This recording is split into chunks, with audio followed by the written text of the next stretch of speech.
It's made over 1 million loops around Sydney's CBD, and at 9:30 p.m. on Sunday, June 30th, you'll see the monorail above you for the very last time.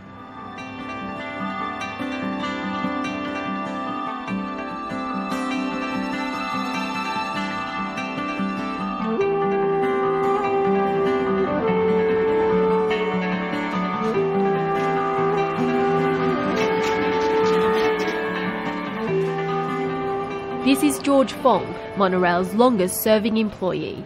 In 1988, he was only 30 years old when he became one of the Monorail's first recruits. It was very different then. We had no advertising on a train, which is simply TNT. All the trains the same design in terms of the advertising was for the company itself.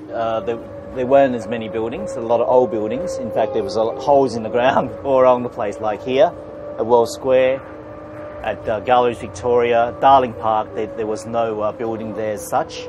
George now mainly works in the kiosk, but in the last 25 years, he's also been in the control room, the marketing office, acted as a supervisor and payroll officer.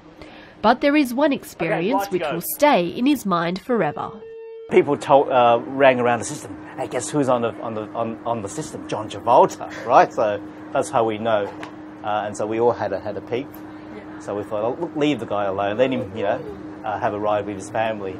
But then again, second loop, I said, no, well, that's off. We go and see him and say hello. But there's been other incidents less positive, like the power outage last September, which saw dozens of passengers rescued after the monorail shut down. The state government, who took ownership of the monorail last year, is spending up to $15 million to tear it down. It will make room for a new entertainment and convention centre and allow the extension of the light rail. Ironically, the tram was the other option put forward in the 1980s, when transport to Darling Harbour was being improved.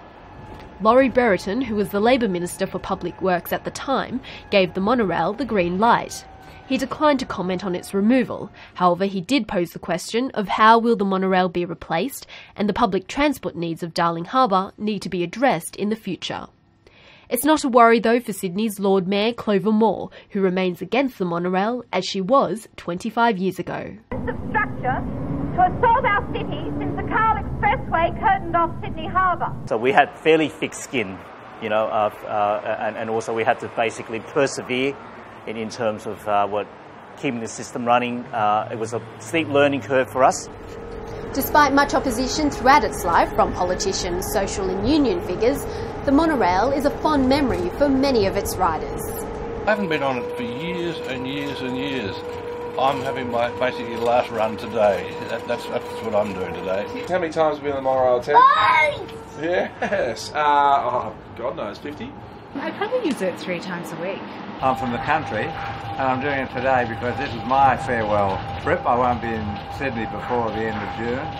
See lots of things. There's a ballot for the monorail's last loop. Just 48 people will win a seat to celebrate its very last ride. For the workers though, saying goodbye will be a small affair. I'm keeping working right to the end, the last day. But we're going to have something informal near the lunchroom where we bring some food, just to have a very quiet type of celebration.